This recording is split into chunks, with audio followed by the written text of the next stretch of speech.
welcome to Season 2 of Go Wildly podcast. We are Emily and Heather, two childhood friends who carry a mic into wild places like rivers, trails, and forests, with wild people to host raw, honest conversations about adventure, healing, identity, and the transformative power of nature.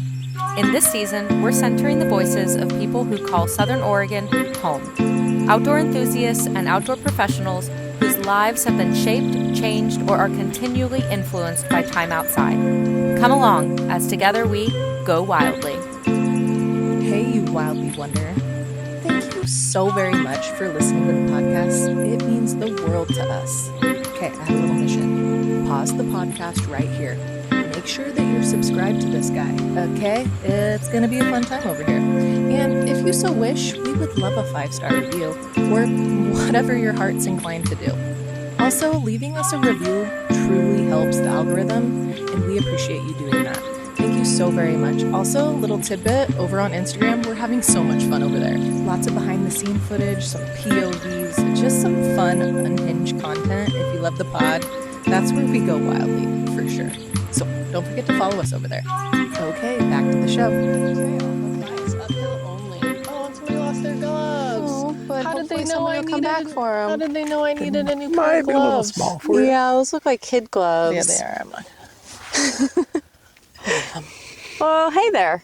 Good afternoon, good evening, and good morning. Today on Go Wildly, we are very excited to be joined by Bill Cross. Bill has been running rivers and fighting to protect them for nearly 50 years. His whitewater journey started in 1977 when my dad talked him into taking a 26-day whitewater school, and he's basically never left the river since. Over the decades, Bill has worked as a professional guide, trip leader, and instructor, running rivers in just about everything imaginable, including rafts, kayaks, canoes, drift boats, pack rafts, inner tubes, even an inflatable alligator, and once a highway sign. We might get to that. Very curious about that. But his legacy goes beyond river miles. Bill's conservation work began during the campaign to save California's Stanislaus River in the 1970s and has continued through dam fights, and relicensing efforts on rivers like the Klamath, Rogue, American, Tuolumne, Kern, and McCloud. He's worked closely with American Whitewater, aptly wearing their shirt today. I like that. Including efforts tied to the recent Klamath Dam removal. Bill lives in Ashland and is currently working on an instructional guide to whitewater rafting, still teaching, still advocating, still showing up for the river. We are very excited to talk with Bill about a lifetime on the water and what it really means to stand up for the rivers that shape us. Thank you for joining us today, Bill. Thank you for having me. It's really nice to have your voice and your legacy here. It's exciting to be here. Yay! Okay, I'm gonna mess around a little bit. Sorry. Okay. I think that'll be good. Good. Okay. And we are here up in the Ashland watershed on the White Rabbit Trail. We're going to go for a little walk and have a little sit and do the little thing that we do. Woo woo! Yay! Okay. It's our afternoon, and Heather and I have just had lunch, and so we're feeling the food from the Ashland Food Co-op. I feel life coming back into me. Good. And more than before. Now that we're back outside and back on the trail. I wasn't expecting it to be like more chilly up here. Yeah. So that was kind of cool. Quite a bit of elevation coming up from town. We did. Yeah. What is the difference between like downtown Ashland and up here? Do we know? I don't know. I'm going to guess 500-600 feet. Okay. Something like that. Wow. And we were at Acid Castles for our morning interview. So we were up a little high, but not this high. So Bill, I'm obviously very curious how you met my dad and how he convinced you into a 26-day whitewater school. So in 1977, which is the year I graduated high school, my parents, we had done a couple of raft trips as commercial customers, and they kind of let me pick a third trip. They could see I was interested. So I did some research, This is kind of where I was thinking of. Cool. I did some research down that and way? yeah, Cool. up there. What up there where the sun is shining? No, I mean, how down this trail? I just saw the sun and got excited. I'm happy either way. So am Depends I, as long as I'm not looking into the sun. Yeah. Yeah. Well, if the camera's looking into the sun, That would be we might not be. Yeah. We'll just be dark let's shadows. go. partial sun down Yeah. there. Spotty sun. Okay, your parents were. Yeah, so they let me research a trip, and I fixated on the Rogue River. And growing up in LA, that was far away and exotic. So my dad booked the trip with ARTA, American River Touring Association. And that July we did the trip, and your dad was one of the guides. And it was a really great guide crew. I can't remember everybody who was on it, but it was ARTA's Oregon crew. And I was totally fascinated with running the boat and how it was done. I was, 18 years old? And your dad let me row his gearboat some. How old was Gary? In 1977, he would have been 26. Okay. How's this? Like here? Yeah. Yeah, great. That sounds good. He would have been how old? 26. Yeah. He was born in 51. So he was 8 years older than me. And he was this totally fit, he was a gymnast, right? Yeah. Gymnast and a cheerleader. Yeah. Yeah. Totally fit, buff guy. And I was kind of a high school dweeb, and I did not see myself as somebody who could do what he did. But he let me try his boat. I was pretty bad at it. And then the last night of that trip, we were camped at Floridel, and he gave me just this. It was half inspirational talk, half arm twisting, that I was supposed to come back the following summer and do a whitewater school. And so I did. And so in 1978, the following year, I came back and did what article they called their whitewater school, the American Whitewater School at the time. And I just picked their longest one, which was 26 days on, it was Rogue, Klamath, Umpqua, and Mackenzie. Wow. And your dad was one of the instructors. Wow. So we spent a lot of time together. That's so cool. Yeah. He's there are many stories of him convincing people to meet the river. Convincing all sorts of things of people. Yeah. That too, but Like I said, particularly the river. It was half arm twisting. And whether it's like the initial convincing to come and join, or it's to get people back to the river. Those are some really special stories too. Yeah. And how you had no idea that was gonna No idea. change your life. No idea. In fact, my freshman year of college, which came between the trip where he was a guide and the trip and the school where he was an instructor, I made this list of life goals, and they were mostly almost all outdoors. And the first thing was whitewater rafting, because your dad had told me it had to be. And then there were other things like scuba diving and hang gliding and this and that. And I never made it past number one. So I've never scuba dived. I've never hang glided. You put all your energy into Exactly. rafting. Well, there's so much. I mean, there's all different rivers to raft. There's all different this. There's all different. For sure. And there's all different ways to raft the river, as your history shows. Yes. Totally. That's so cool. I'm so glad that happened to you. So am I. I mean, it led to everything, including my family. I met my wife through rafting, and the whole family are rafters. So, Wow. yeah. Well, let's set up our chairs and dig into that even more, because that's Cool. the core here. As long as this doesn't tip over. Oh, the trees look so cool. I can't believe you guys provide the chairs. Oh yeah, we are. These are our tent chairs. Nice. You put them together like a tent. They're a little confusing. I think I have done something pretty similar. Kind of classic river chairs. Yeah.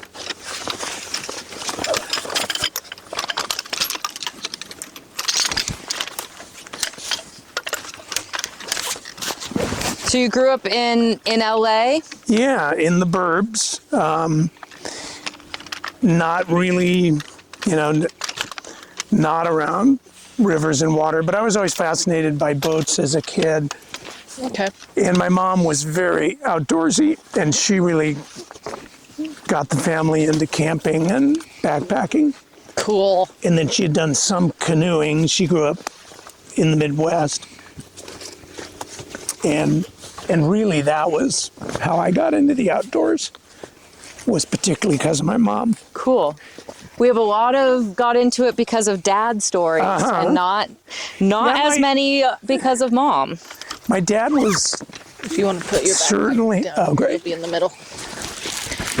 Did I? Yeah, I still got my dead cat. Yes. My dad was a very willing follower, but my mom led. That's cool. Yeah. What have we got here? Poo poo kachoo. Some kind of animal It's like scat. a bear. It is cool in the shade. Yeah. I think I'll put on one more. Here, I'll try take the not mic. to- Well, I'll take it and I'll replace it. Yeah, these little things right here. I was doing research. And I guess because they look like a dead cat, like in a bigger form, that's what they call them. These little like mic protectors. Oh. Sorry, that's going to be really on the audio. Will we move your chair in closer? Okay.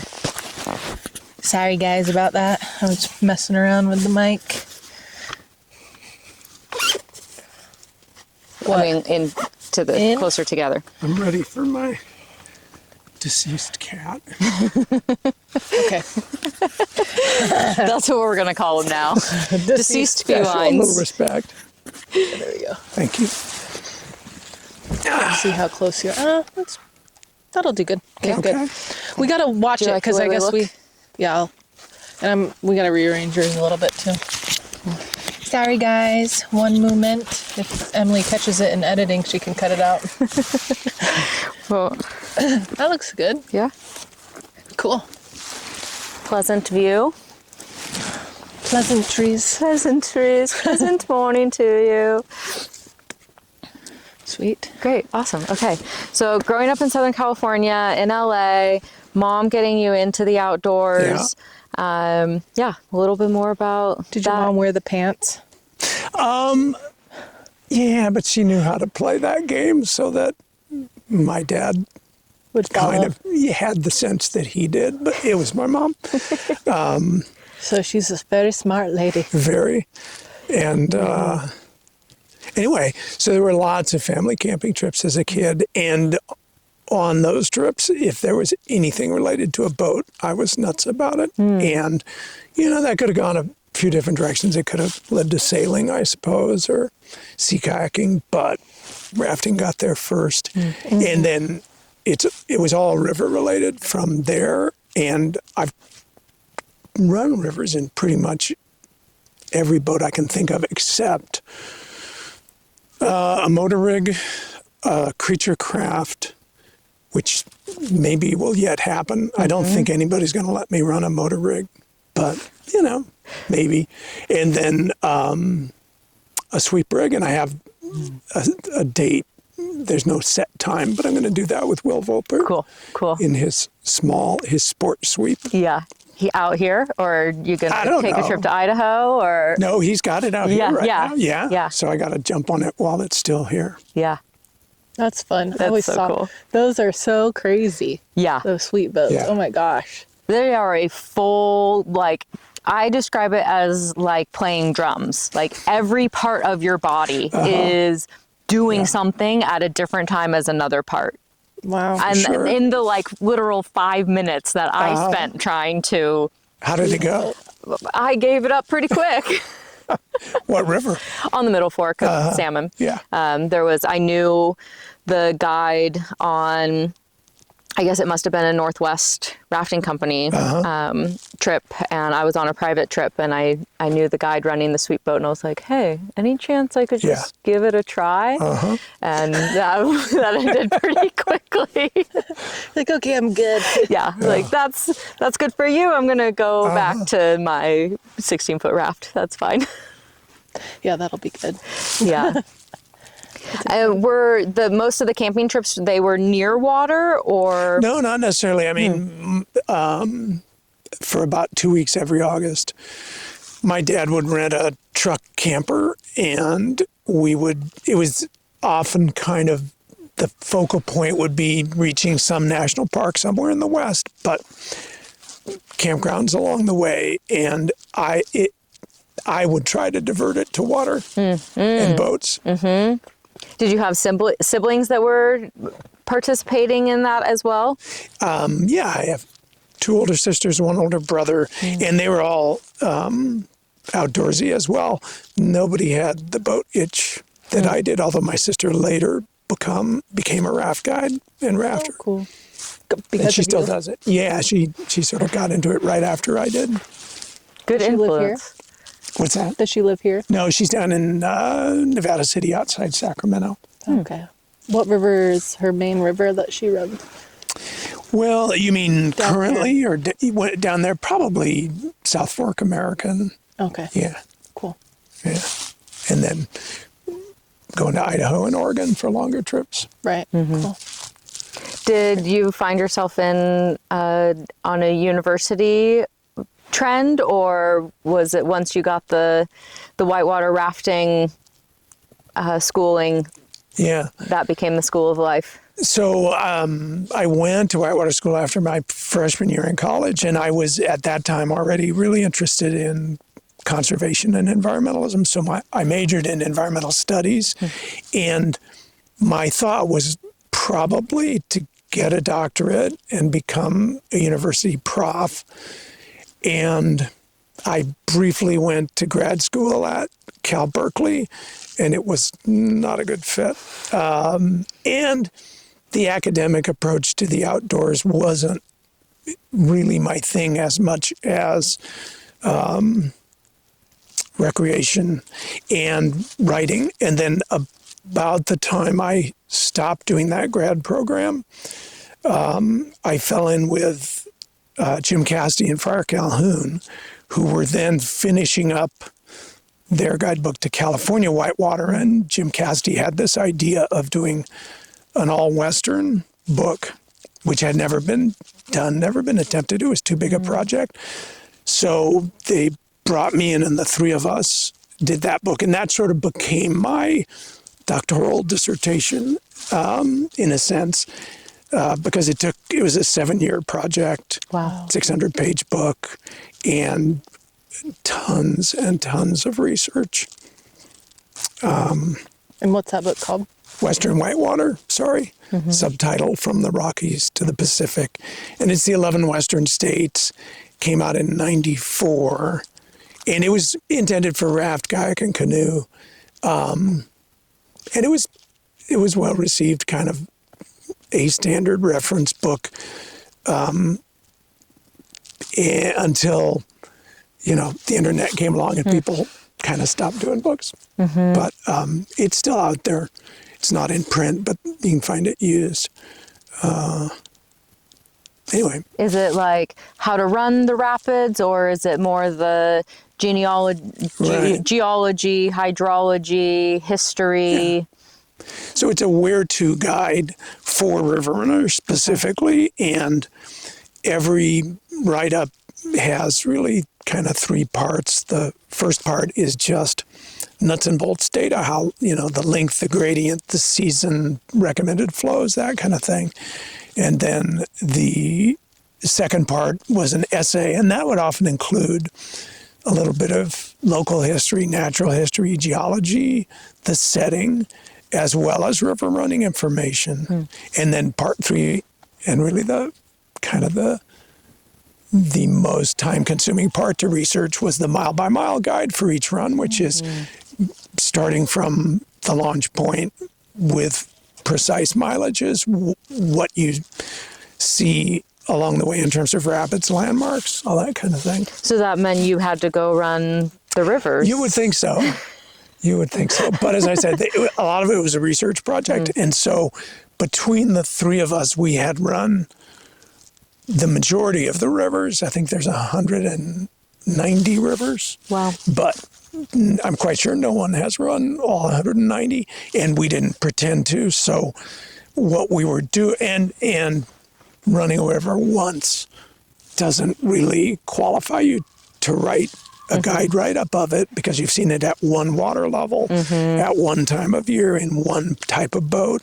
And so a lot of the research was working particularly with local boaters, and lots of interviews of local boaters, getting their firsthand information, and then trying to bring that under one unified format and sort of editorial viewpoint. And at that time, and still to some extent, around the West, people rate rivers differently in different regions. And so you have, at that time, Oregon boaters actually tended to overrate rapids as compared to California and Colorado boaters who underrated rapids. And so we were trying to bring some consistency to that. And so there was a ton of desk work and poring over maps, and it wasn't as romantic and glamorous as people would imagine. I did a lot of road trips, research road trips, but still nobody's going to see 190 rivers. Yeah. Maybe if you did it in this day and age, you could blog it all. Well, yeah. Turn into Fly its own drones documentary. Yeah. Drones. That's a big change. Well, and there was no internet, no Google Earth. Right. Wow. Christopher Columbus days. Dang. Sometimes it feels like that. Right. Were the local boaters interested and engaged and willing to contribute to the effort, or was it a little bit like pulling teeth? And so I would say 60% very engaged and helpfully participating, 30% pulling teeth just because people don't respond. And then there were a few boaters who felt that they didn't want to participate because they felt we were going to give away their local secret run. And we were very much including river conservation information. And at that time, virtually every run in the book had some kind of threat to it. And part of the goal of the book was to alert people to those conservation threats.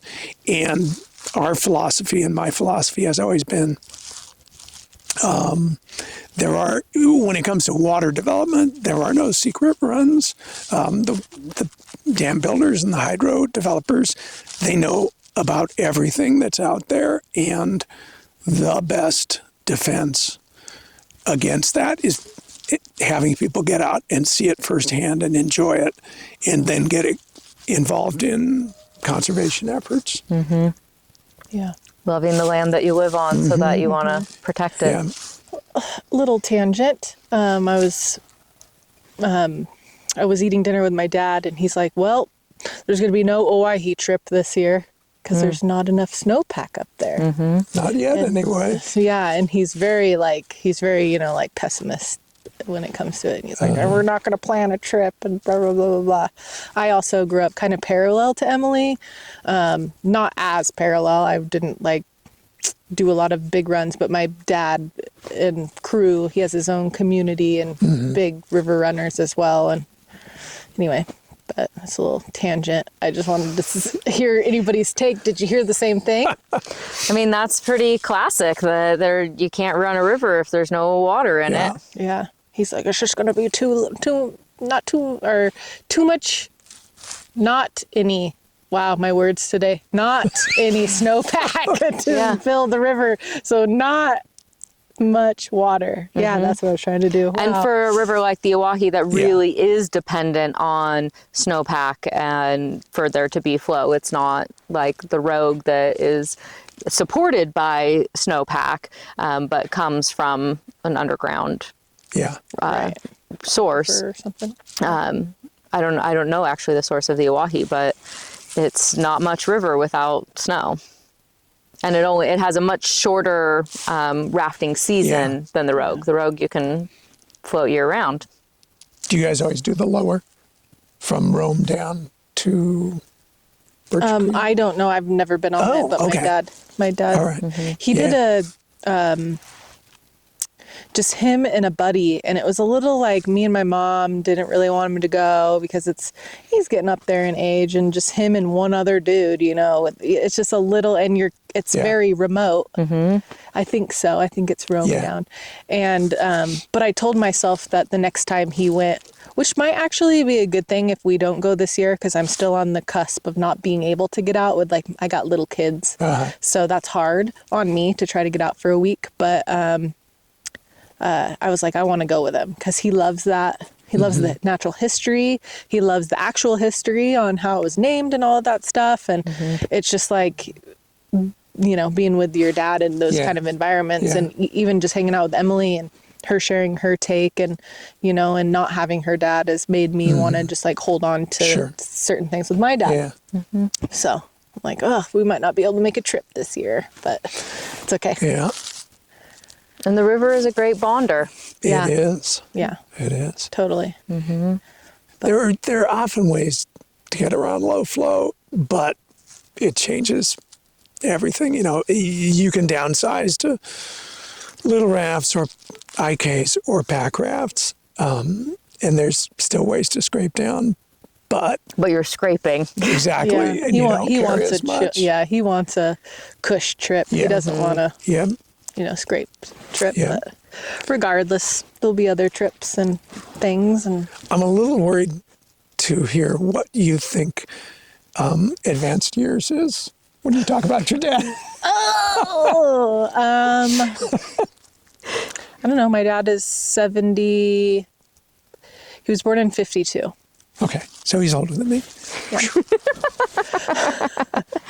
I met a man this last fall who is, I think, 86, and he still is kayaking the Eel and the lower Rogue and a bunch of California rivers, and is like can't say no to a river trip, and is whitewater kayaking. I mean, it's so inspiring. He's just he hasn't stopped, and he can't stop, and he won't stop. That's my plan. I think my dad has many of years left. He's very agile and still good, but like, I don't know. Like, I don't mean. I thought my dad had many years left, and I'm very aware. You never know. You know, he is losing his eyesight. That's our next, or that's his next little hurdle that he's going through medically. But that's about it. In one eye, so he still has good one eye. Like, I'm gonna get you an eye patch. He'll become a pirate. Yeah. No, we never do. We never know. That's why I'm like very much like, like I want to like sink in all the time that I have. So. And that's part of the premise of doing this podcast, is to capture people's stories for their legacy, for their next generation to hear. That was part of my inspiration in starting it, was that I was recording my dad's stories as he died, and pretty much all of them were life-changing experiences he had outside, and I wanted to retain those. And then now I have a podcast where I get to capture that for other people. And our guest this morning was talking about, when he finds himself on his deathbed, he doesn't know if he'll be able to say more than 4 words, but he wants his kids to know X, Y, Z. I'm like, well, if all you have is 4 words, we have it here. We can share this with your children. Nice. That's really cool. Yeah, just hearing people's stories for sure. Like, that's the main thing. Yeah, I love it. Yeah. And I was going to say, your dad was probably such a good storyteller that every little story turns into like, so then. So, yeah. this one time we were up on this rock, and like you think that it would be here, but like Yeah. you can really embellish a story. Yeah, It's like he's very good at that. Yeah.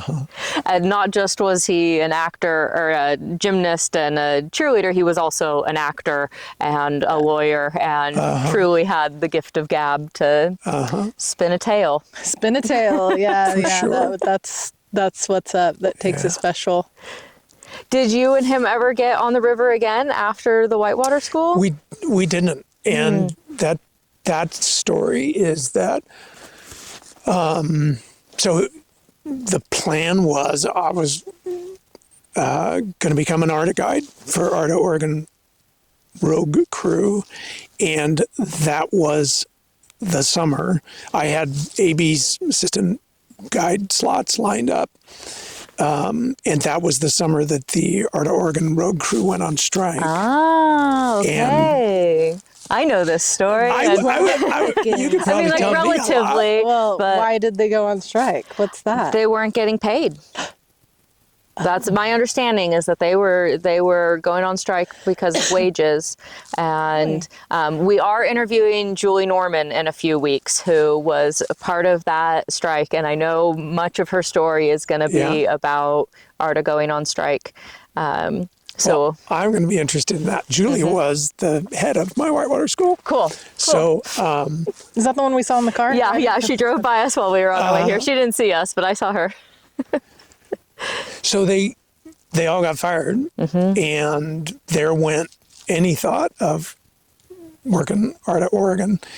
And at that point, I went down to the American and picked up a little work at the end of that summer with ARTA California, and then started with them the following summer. But no, I didn't get on the water with your dad again after that. Dang. Like at all? Wow. Oh, wow. No, because my path took me from ARTA the following summer, at the beginning of the summer, and then the American had no snowpack. Their bookings were down. There was almost no guiding work in the Sierras. But the southern Sierra, there was this then obscure river, the Kern, that was reservoir release, and they had a season. So I moved down there, started work with an outfit on the Kern. That lasted a year, and then I ended up with WhiteWater Voyages. So I never made it back to ARTA. My dad didn't either. Then he went to work for Sundance. Oh, okay. Doing kayak instruction. Yeah. Yeah. I'm pretty sure that's how That makes sense. That's how that went. Yeah. Yeah. I seem to remember that. Yeah. And even when you were working on the Save the Stanislaus campaign, you guys didn't intersect. I don't think so. I intersected with a lot of ARTA people because it was a very active part of that. But including other people who had taught on my whitewater school, but not Gabby. That's a shame. And then you're both living in Southern Oregon, And the next time I saw him was some Wild and Scenic Film Fest, maybe 8 years ago or so. 2013 or 14. Yeah. Okay. Longer. Yeah. Yeah. Time flies. And saw you and your dad. That was the first time I'd seen him since '78. Wow. Yeah. Did you guys? I vaguely remember you guys seeing each other, but there was recognition. Oh yeah. Yeah. And I was babbling about how he had changed my life. And he was kind of wondering if I was going to start sobbing or something. He's always very humble about that, but also like that is one of his personal claims to fame, is he knows how many people he either introduced to the river or got back to the river. And he's was very, very proud of that. Yeah, he should be. But very humble in that way. Perfect combination. Yes. And so you also met your wife on the river. Yeah, so after working a year with a Kern outfit, through a kind of a long story, they lost their permit. Bill McGinnis, WhiteWater Voyages, started on the Kern. I already knew the run, so Bill hired me. And after a year working with Bill, he hired a new office manager who happened to be my future wife. Did you know right away? Was it love Pretty at much. first sight? In fact, I often kid that he consulted me and a couple other people about the candidates. And so I sort of kid that I fell for her when I saw her resume. So she was a former graduate student at Cal Berkeley and very into literature and writing. And I thought that was exotic and hot. Exactly. And then she had not done whitewater rafting, but as she worked at WhiteWater Voyages, she got into it. Cool. What's her name? Polly. Polly? Cute. Yeah. That's just a cute name. Polly Graced.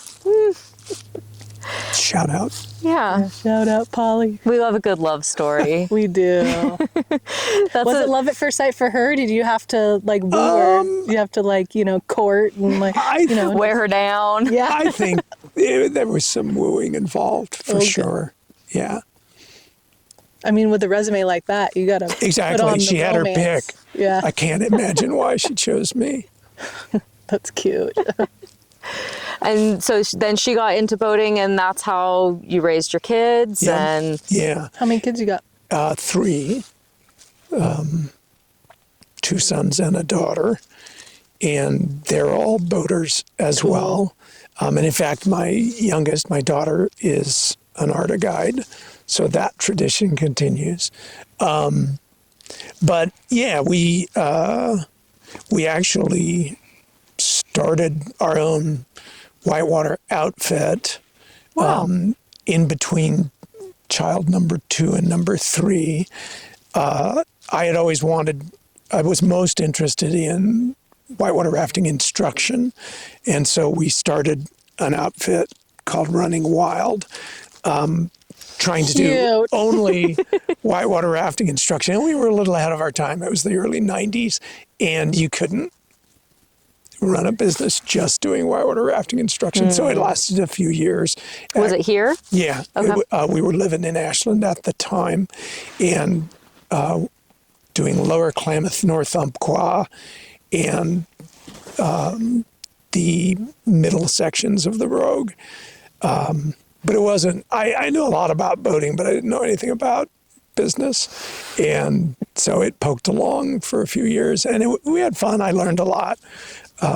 But then we let that go. Darn.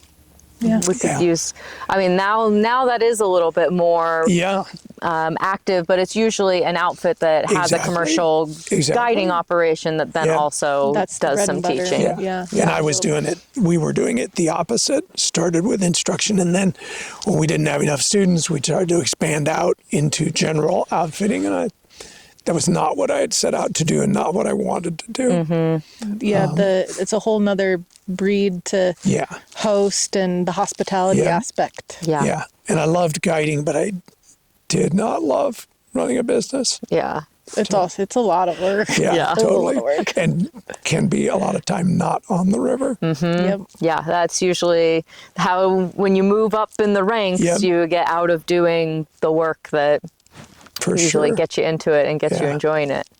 So you spent so much time in California running California rivers.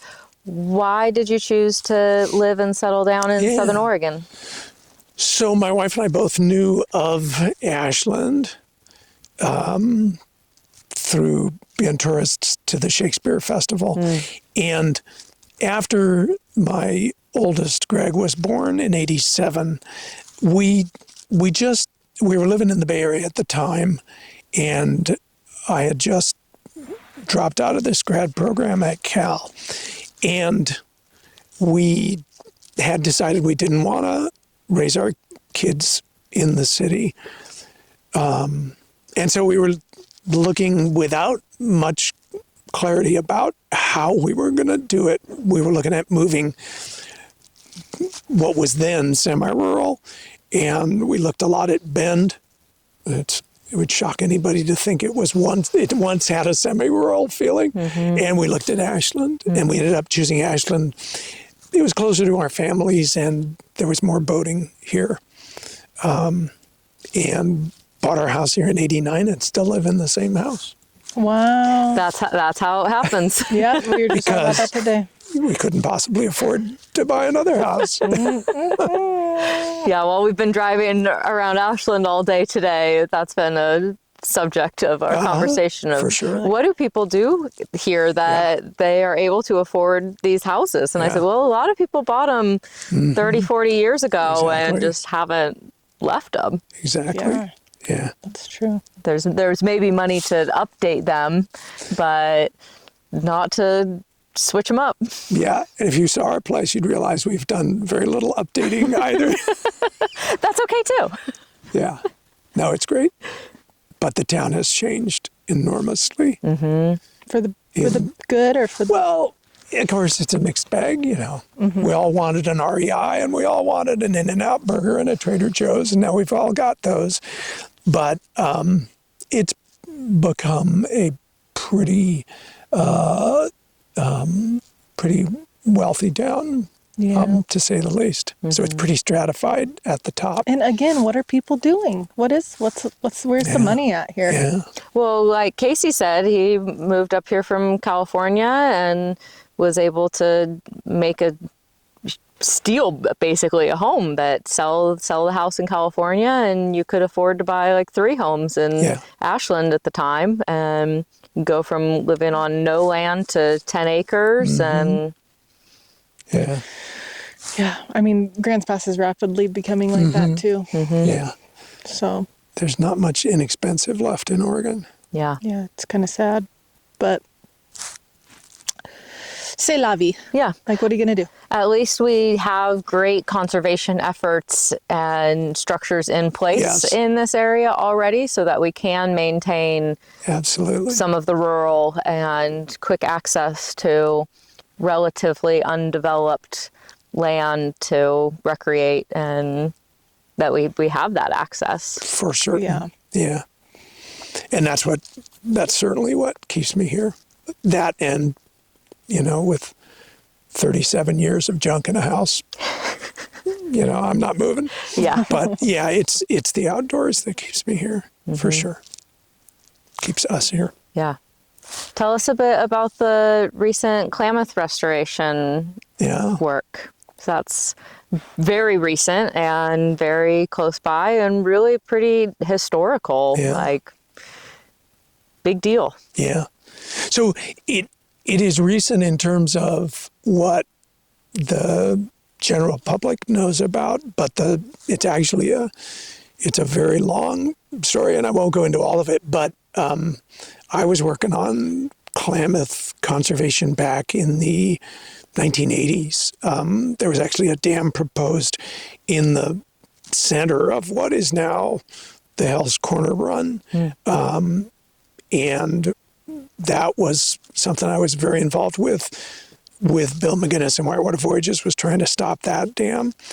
And so the Klamath dams were built in kind of early 1900s up until the late 1950s, early 1960s. And how many dams were there? There were 4 hydro dams, and then there's 2 additional dams in the very upper reaches of the river that are still there. But the dam removal was 4 hydro dams that were built in that period from about 1918 to the late 1950s, early 1960s. And then in the 80s, there was this proposal for a 5th dam, which, if it had been built, it's a question mark what would have happened with the efforts to remove the dams, because it would have been on a different permit timetable. It would have thrown a wrench in the process. But part of how that one was stopped was that in 1979, river runners discovered the Upper Klamath Run, and so there were other groups trying to stop that dam, the Salt Caves Dam, but river runners were a big part of it, and recreational interest was a key part of that. And Were the dams not being like utilized? you mean the one in terms of taking them out? They were producing hydroelectricity up until they were removed, but the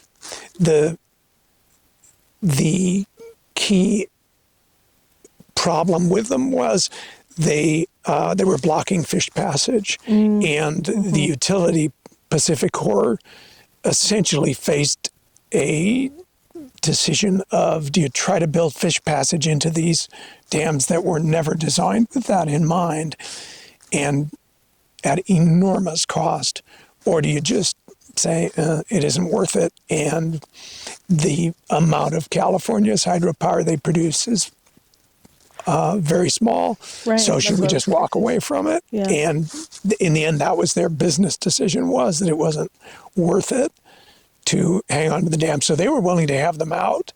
And then there were other groups that still wanted them to remain. But in terms of hydro production, they were a liability really to Pacific Corps because of the fish passage problem.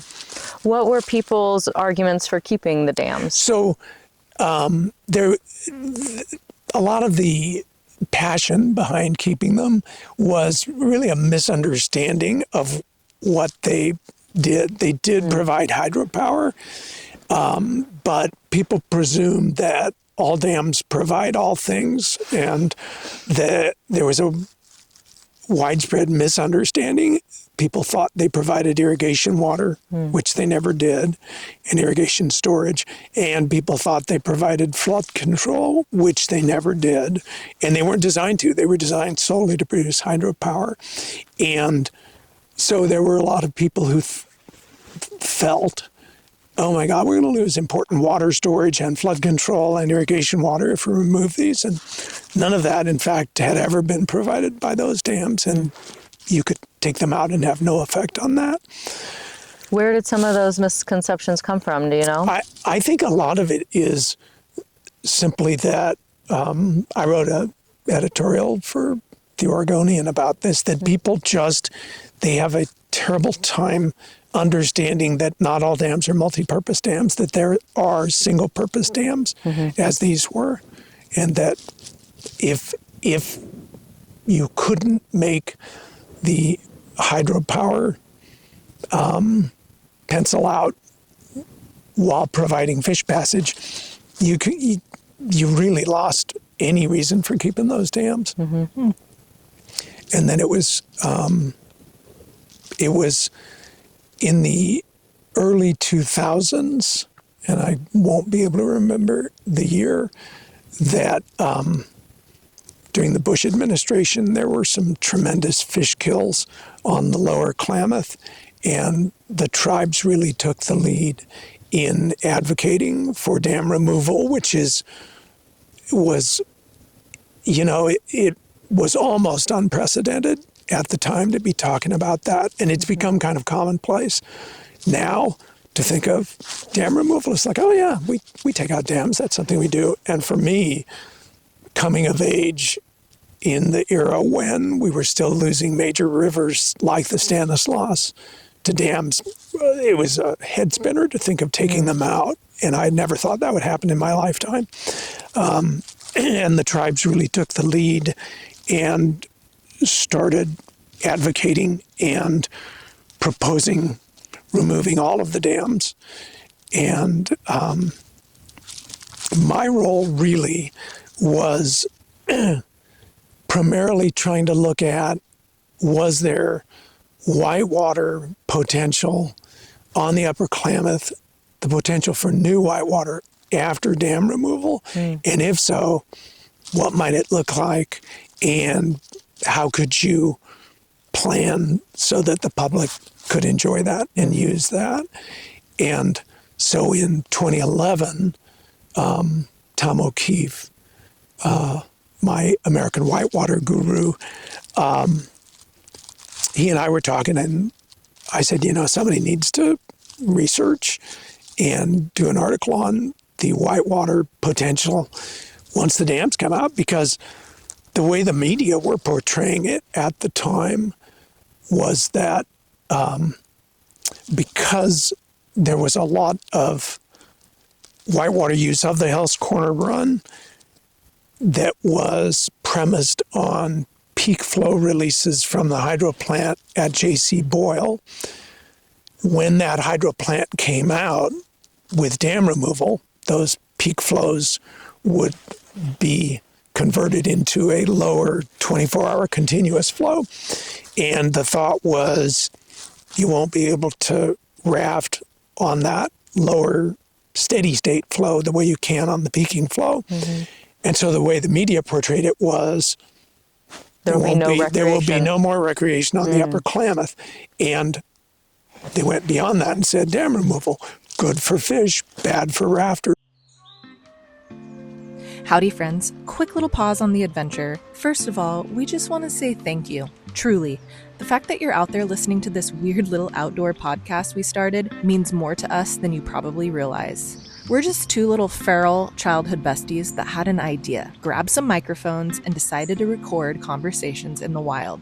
And somehow, you showed up for it. Thank you. So if this podcast has ever made you laugh, taught you something, or kept you company on a drive, a hike, or a day at the river, we have one small favor to ask you. Give the show a follow, tap the stars, and leave a review if you can. And also, here's a little fun exercise. Think of the first person who popped in your head while listening to this episode. Because let's be honest, everyone on podcasts reminds somebody of somebody, or somebody you know that'll enjoy this podcast. Send this episode to them. That's honestly the best way this little Wildly podcast grows. All right, thanks for being here with us. Now let's go wildly together.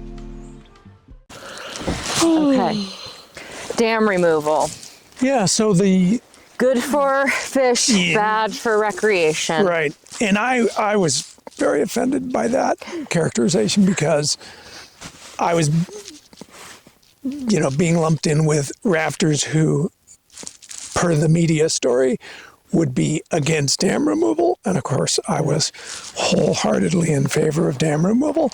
And I knew that there was the possibility of new whitewater, and that, in fact, even viewed very narrowly through the lens of whitewater recreation, I knew it had to be a net positive, and I was determined to put the lie to that media story that rafters would be harmed by dam removal. So I was talking to Tom O'Keefe and said, somebody needs to research what's going to be there and write an article about it. And there was sort of a silence.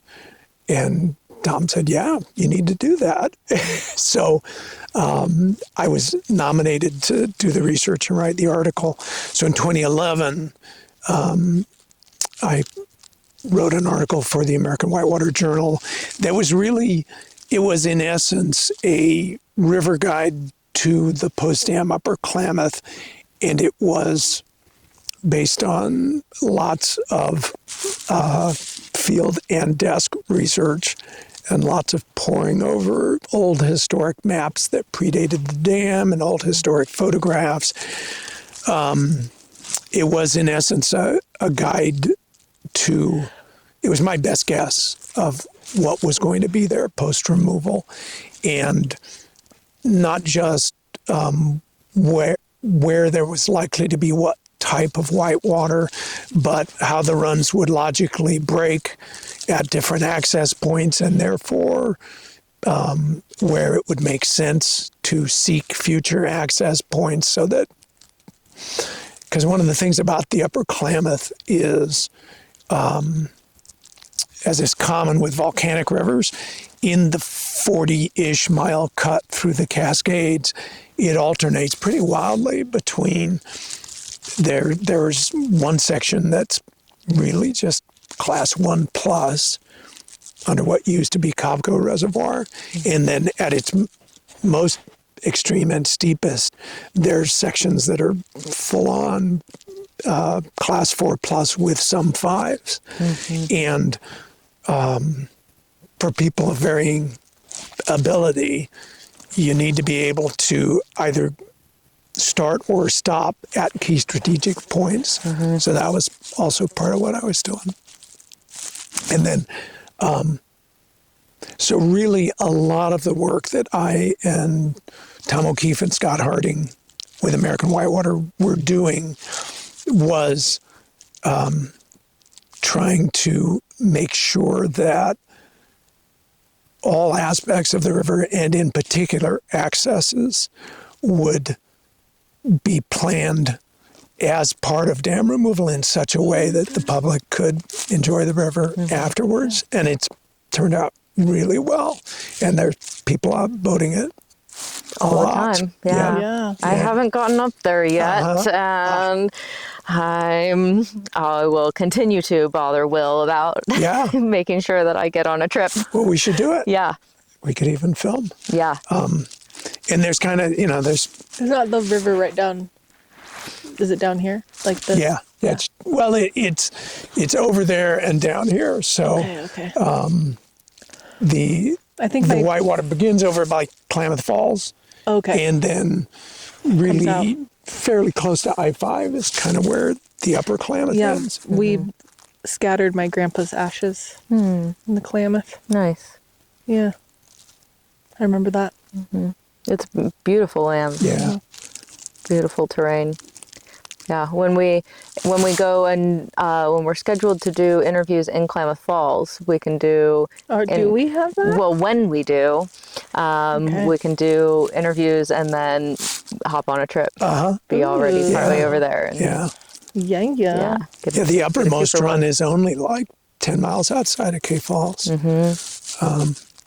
And that is one of the remaining projects, is to try to get a good access at the very beginning of the upper Klamath at Keno Dam. That's so cool. It's so cool that is such a historic event in our backyard, essentially. It's amazing. I was ridiculously lucky to have a front row seat to that one. Yeah. And by volunteering, I was just part of some amazing planning meetings and tours, and got to watch the biggest dam removal in history. I mean, it was astonishing.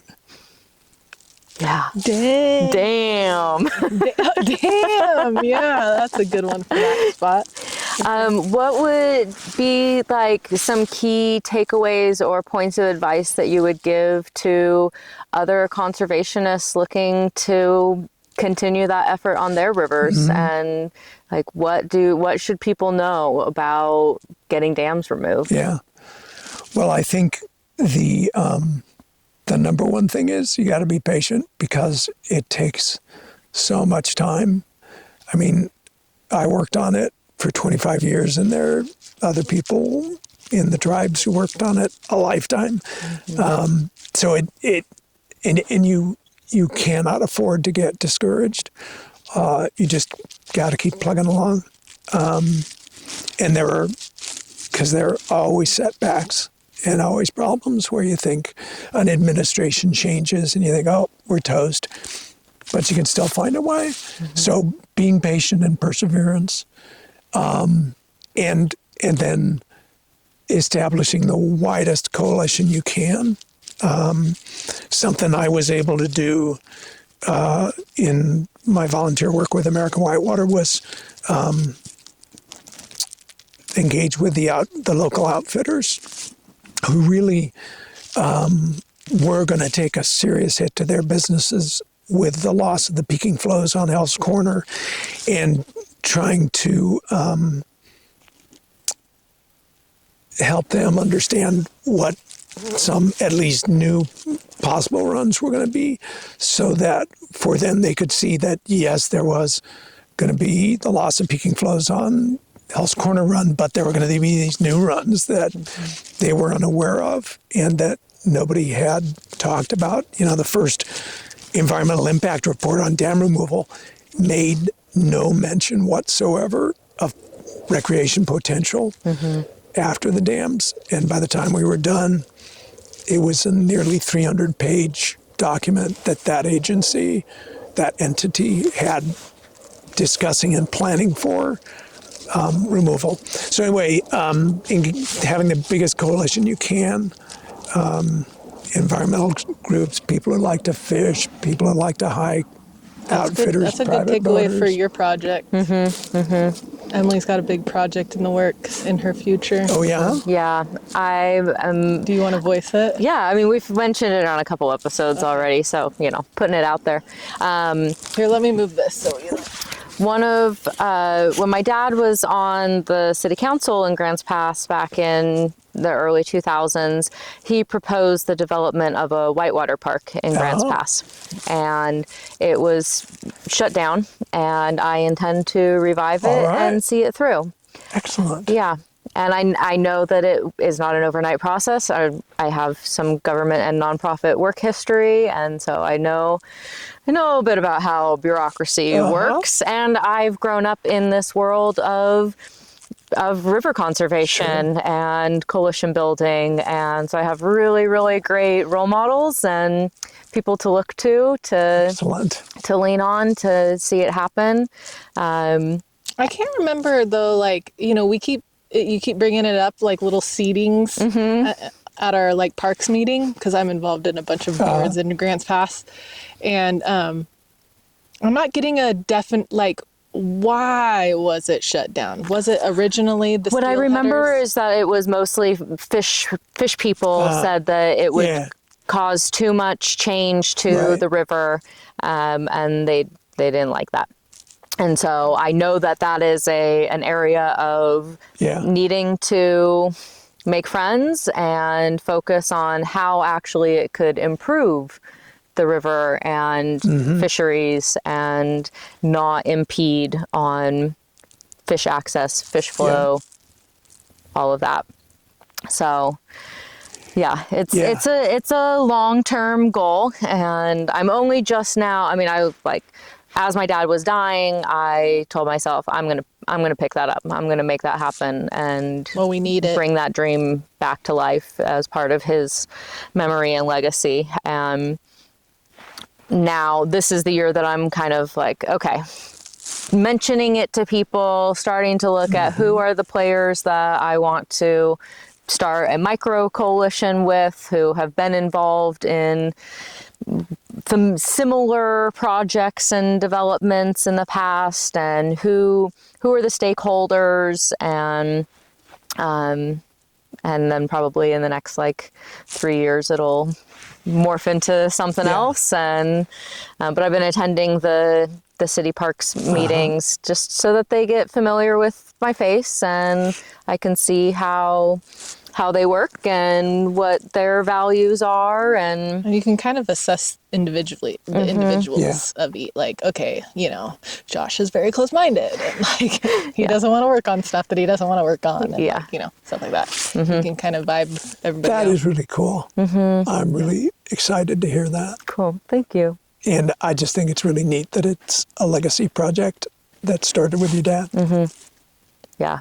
And that, part of why he chose to live in Southern Oregon was because of meeting the Rogue and working on the Rogue as not just a raft guide, but as a kayak instructor. And Sundance Kayak School was the first kayak school in the country.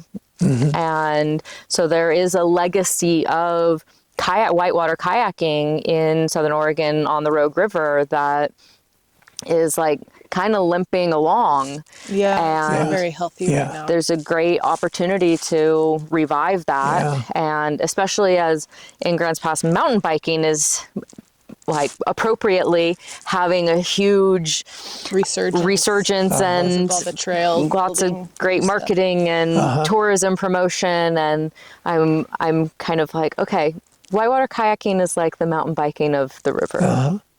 But we have this river, this opportunity. Grants Pass has the river that runs right through town. And we just have the Hellgate jet boats. And it's but what else? And you can't, you're not rafting on the Hellgate, you float. And it's a different experience.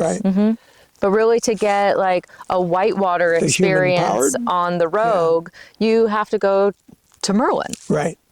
You have to go to the Gully Stretch or Gold Hill. And the Rogue River doesn't even flow through Merlin. You're just driving through Merlin to get to the, I mean, it's just like you go over the Rogue and it's the main area in Grants Pass. Like, why wouldn't we? I don't know. I'm just, it is an amazing setting for a city. I mean, it'd be perfect. Yeah. There's a lot of layers and opportunity, and it's not a small project, but it's going to be hard. But like, I know that we can do it. I know that the Rogue deserves it, and there are so many people who would use it and would love it, and lots of people who are ready. Who every person that I've mentioned it to has said, let me know when and where I need to be, what I need to sign to make this happen. I'll be there, So that's exciting. Yeah. Well, and fisheries should properly be a huge concern. Absolutely. And should properly take priority. But there is usually a way to protect that fully and still do the kind of thing you're talking about. Yeah, it doesn't have to be one or the other. It can be both and, I believe. Yeah. Yeah. That's what people seem to forget nowadays is two things can exist at the same time. Two truths, two lies can exist at the same time. You know, it's like people aren't realizing like it's not that or that. It could be that and that, or it could be, you know. It could be that now and that later. Right. Yeah. It can, it's all possible. Yeah. Yeah. Totally. Well, obviously, probably one of your most pivotal life-changing moments was meeting my dad. It's true. But that is the core question of our pod is a moment in your life that changed the trajectory of everything, or changed the way that you look at the world, or was just an experience that made you really take life differently. Well, I would go back to the WhiteWater School. So yes, your dad twisting my arm at Floridel and coming up with a counter argument to every reason I gave him for why I was not the right person to do the WhiteWater School. Yes, that was a bit of a moment, but really it was at school the following summer that was life-changing for me, because I had always viewed that kind of athletic, adventurous engagement with the outdoors as an exciting thing, but nothing I did, nothing I would do. I was going to be a kayaker or a rafter or something like that. And I turned out to be good at it and competent at it, and then embraced it. And everything I've done since flows from there. Flows from there. Oh, I did do something there. Yeah. There's one other moment I think about, which is that in that time I worked for years as a guide at the Kern, and then the company I had worked for lost their commercial permit, and two new companies picked up permits. One was the company run by Will's dad, and one was Bill McGinnis's company, WhiteWater Voyages. And I thought, well, I know how to guide on the Kern. I need work. I'm just going to call these outfits and see if I can get a job. And the first company I called was Will's dad's company, and it was the off season, and either it was busy or I got an answering machine. So I called McGinnis's company, WhiteWater Voyages, and they picked up, and I got an interview, and I got hired, and I met my wife, and I had my kids, and sometimes I think, holy shit. What would have happened if Bob had answered? Exactly. What if Bob Oper didn't answer the phone?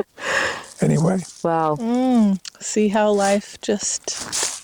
Yeah. It just kind of comes together like that. Yeah, it's Wow. pretty special. Yeah, I really like that. And we're getting to the close to our time, so pulling our stories together here. I had a question that I was going to ask, though, that I don't usually ask, and now I can't remember what it is. Oh, well. Oh, well. Maybe Well, actually, I am curious what your reasons for why you weren't the right person, like what my dad's arguments to your points were. I wasn't particularly good at sports growing up, and he said, you don't need to be. exactly. He sort of said, look at me. He was shorter than I was, but he was very buff. And he was. He was really buff. I think I just, and I thought, my dad, interestingly, was a lawyer. And I predicted that my parents would not see it as a worthy path. And he gave me a lot of arguments about, you're not doing this for your parents, you got to think for yourself. Anyway, so I didn't think it didn't fit with my life script up to that point. It was a total departure, and he convinced me to depart. To be a dirtbag. Because this is what your life really was Exactly. supposed to be, and somehow he saw that. Yeah. I like that. And what would be some advice that you would give to your younger self? Listen to Gabby, obviously.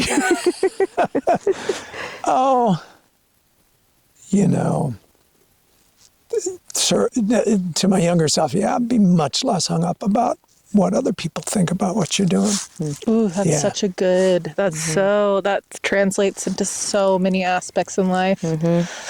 That is a great one. I would say that's mine as well. Yeah, absolutely. And do you have a favorite piece of outdoor gear or equipment that you always have with you or swear by? Yeah. Not that I always have with me, but I actually have to choose two. Yeah. I possibly have the largest collection of Sawyer oars in private hands. Ooh. I shouldn't tell you that. I'm not going to tell you my address. I'm going to count mine, and then we can compare. Sawyer Dynalites. I mean, oh my God. Yeah. Because I came of age when we were all rowing ash oars, and really durable, heavy ash oars. So Sawyer Dynalites, and then a 10-foot Sotar. I've more or less always owned a 10-foot Sotar.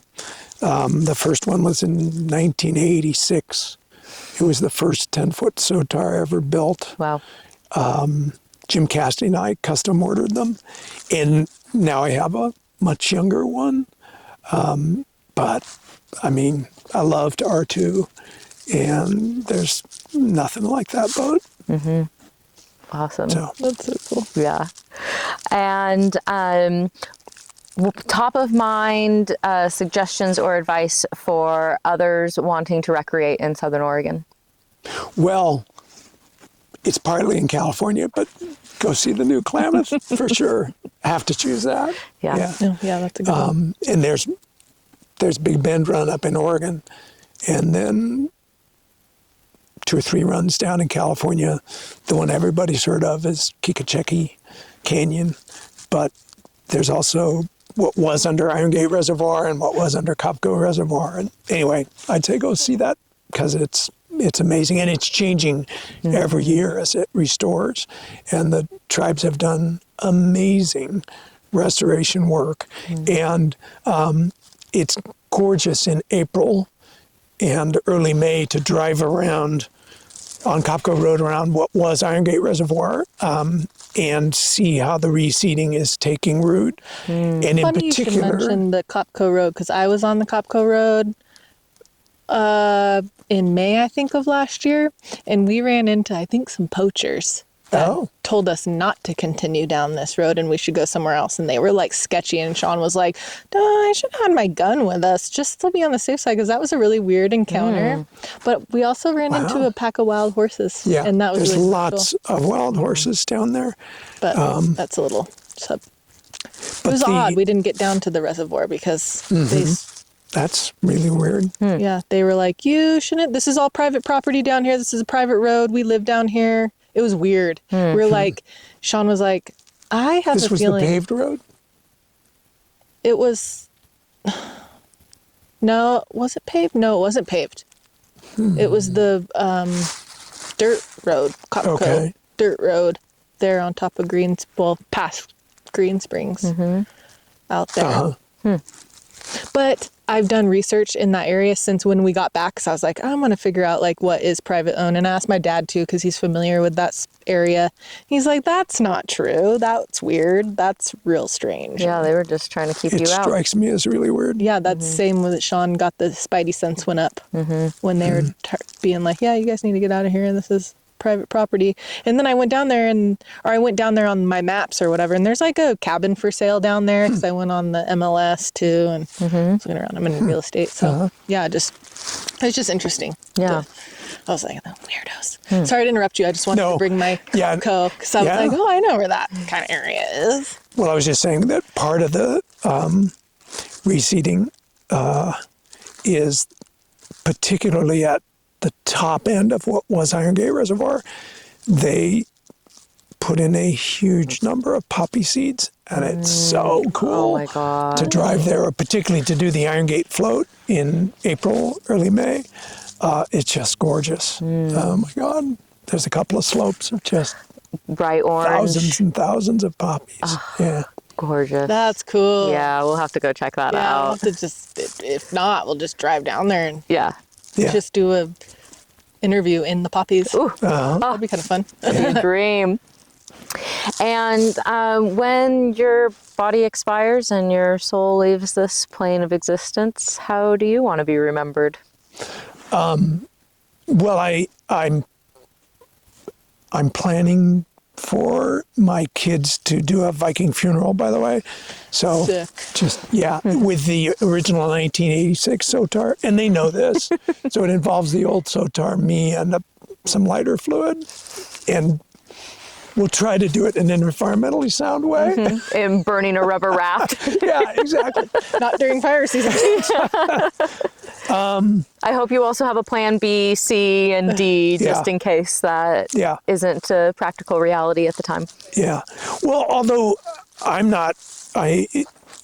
just been a little tiny bit player in dam removal, but there was a really neat Facebook comment that Glenn Luman, the former owner of Sotar, who was a friend, said, which is, he said, you're going to be remembered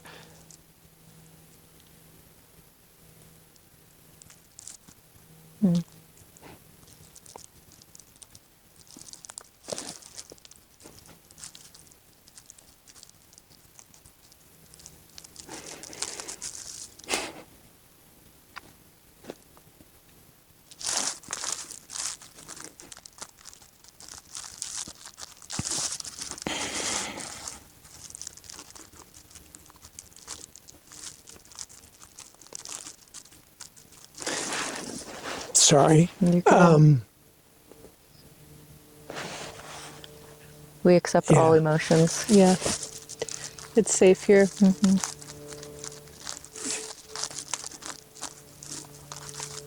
Yeah, Glenn was another early mentor who passed away fairly recently. I didn't know that he passed.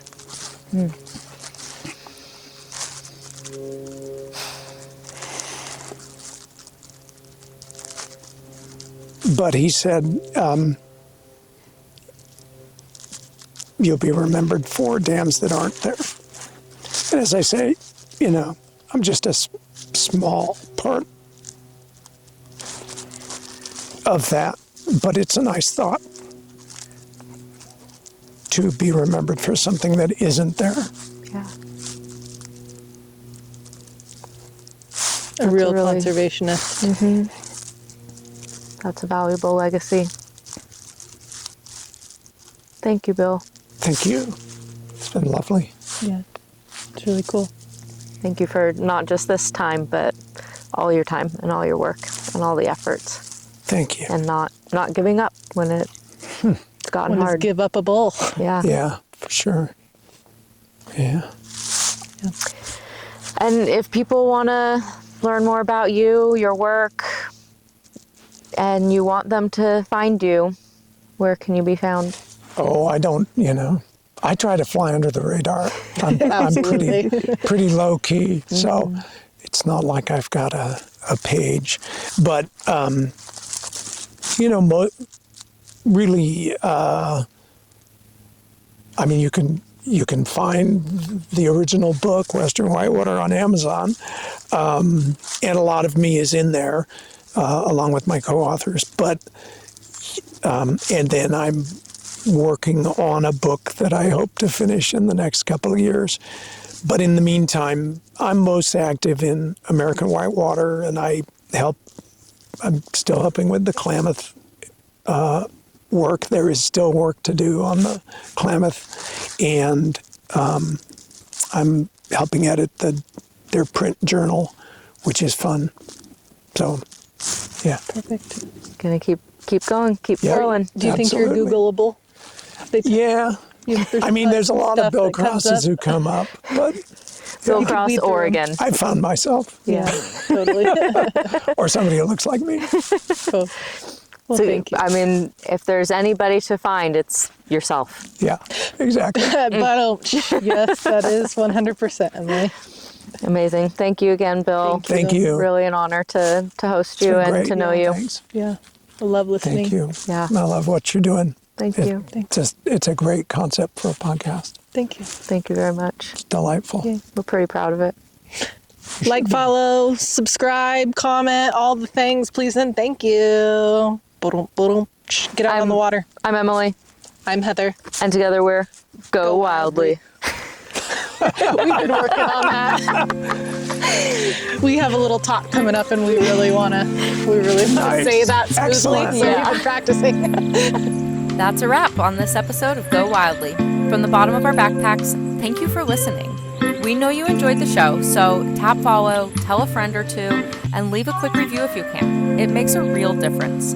Your support allows Go Wildly to reach new listeners and bring more outdoor stories to the mic. Until next time, go wildly and go outside.